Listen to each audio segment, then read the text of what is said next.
أعزائنا المستمعين، صباحكم محبة، صباحكم أمل وتفاؤل وبسمة وطن. ومن أثير راديو إذاعة تصغير وبرنامجكم الإذاعي كل شي تمام. أنا معكم من خلف المايك رولا.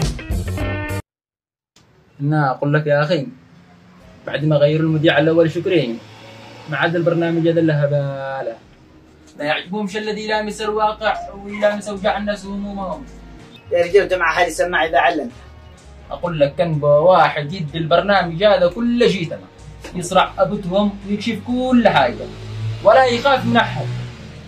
بدين نسرحوا ونضيعوا ولا عاد سمعنا ولا صوت. ابدوا لنا السامجة هذه تدي لنا أخبار وبرامج زي طين والله ما أنت داري وتقول وتشتي.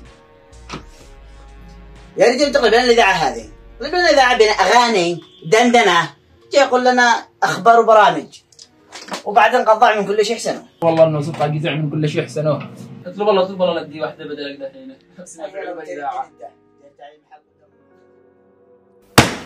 انا لا يمكن ازيد اسكت اكثر من هكذا يا مدير. ليش؟ الموضوع هذا مش اختفاء طبيعي، قد ربما يكون قتل، قد ربما يكون اختطاف. وشكري زميلنا واخونا ويشتغل معنا بالاذاعه، لازم نقوم بواجبنا ونبحث عنه يا مدير، لو ايامه لا حس ولا خبر. انت عارف انه وصلت لنا اكثر من اتصالات من اجل نوقفه ونوقف البرنامج حقه. عارف، واحنا حاولنا نحذره وننبهه، واخر مره وصلنا الاتصالات لعندك انت، صح لا؟ وبعدين لا تنساش ان انت قدمت انت ورقه من اجل نوقفه كمذيع للبرنامج، او قد نسيت؟ لا ما نسيت يا مدير. أنا بالبداية لأقول إنه زعلان مننا، أخذ بخاطره مننا. كنت لأفكر إنه راح يدور له رزق في مكان ثاني، إذاعة ثانية.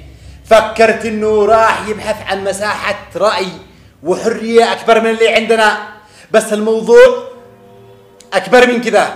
لما أتصل له كل يوم يا مدير وتلفونه مقفل وما يجاوبش، لما يجوا أهله يا مدير لهنا ويبحثوا عنه، تأكدت إن الموضوع فيه إنه.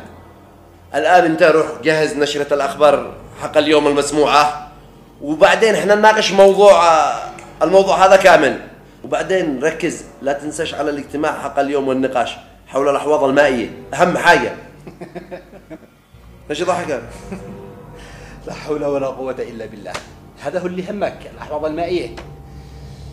حاضر، أنا عهدا مع أنها قرارات بائسة لا تسمن ولا تغني من جوع بسبب سوء التخطيط والمياه المستنزف حقكم.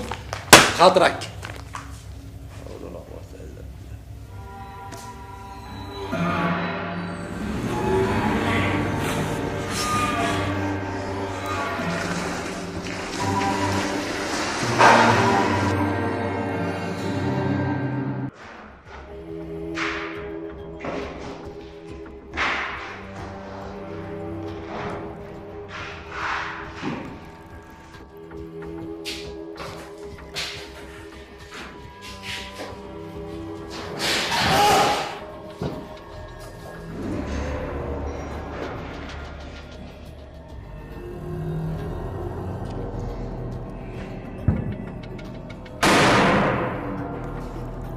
احنا اسفين جدا، لان احنا نسينا مواضيع كثيرة نشي نتكلم بها معك.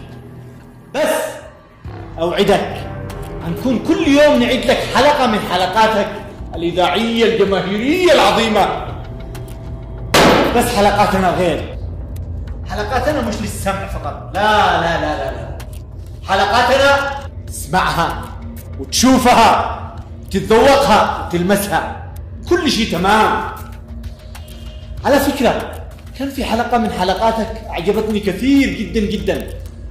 عن إيش كانت تتكلم؟ عن الغاز. أيوة بالفعل، عن الغاز. لا ينال المواطنون في اليمن إلا المعاناة فقط، حيث لا يزالون يقضون أوقاتهم في الطوابير خلف توفير ضروريات بقائهم على قيد الحياة. الغاز لغز في اليمن، من يعرف سر الغاز إنه اللغز الذي له أكثر من إجابة، وكل شيء تمام. دخل لي دبابات.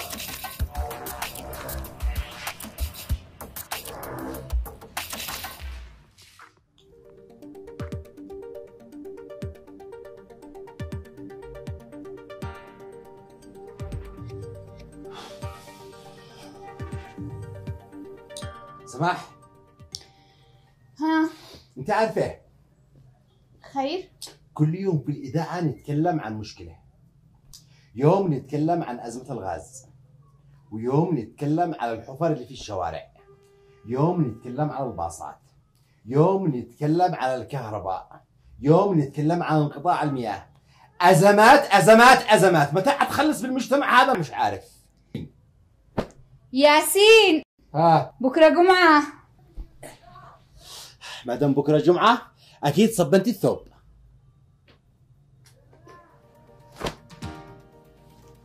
مش مصبن. قدك داري إن ما بشمع والمشروع مقطوع.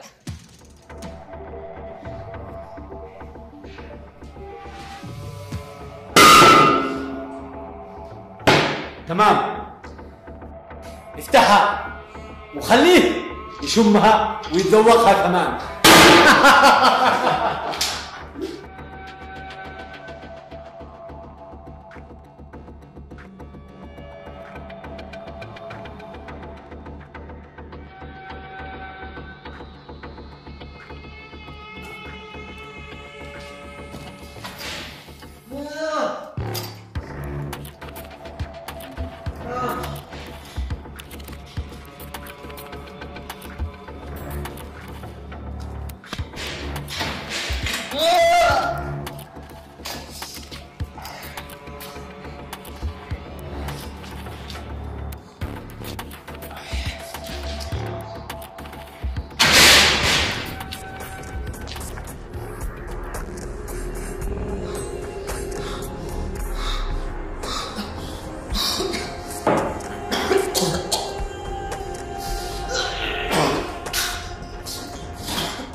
واشغلونا محاضرات واجتماعات من أجل حل مشكلة المياه ولا خرجونا لا طريق.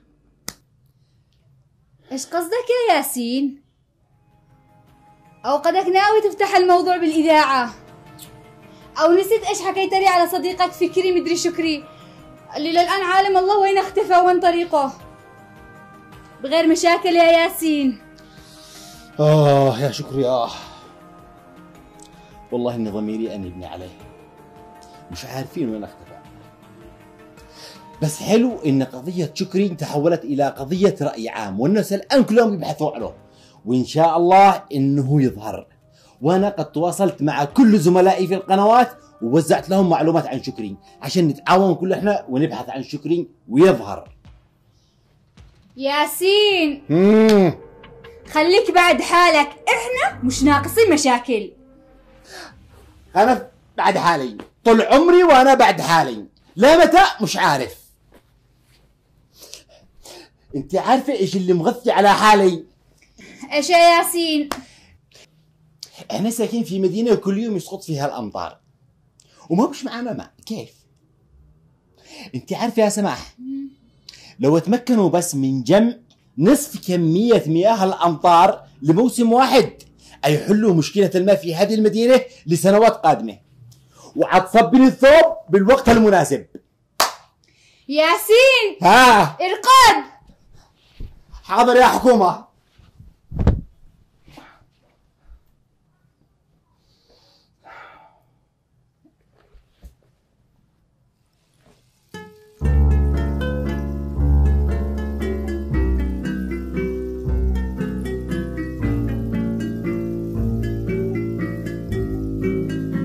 يقول الله تعالى:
كل شيء تمام وبدون مقدمات. اليوم كل شيء تمام وبدون مقدمات. اليوم أحكي لكم قصة إنسان. وهذا المذيع الشقري رجع. وهذا المذيع اللي اختفي. هذا هو المذيع الشقري اختفي مثل الماء ورجع. الله لا غيبك يا شقري. ما حققوا والله غيب المواد معنا.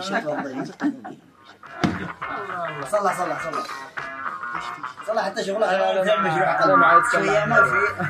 اليوم أحكي لكم قصة إنسان خطفوه، كبلوه، أخذوه لمكان مجهول، عذبوه وحققوا معه بشكل غير قانوني. ليش في شيء قانوني من أول القصة؟ المهم بعد فترة خرج الحمد لله، يعني كل شيء تمام. إذن احنا في بلاد القانون والنظام وكل شيء تمام.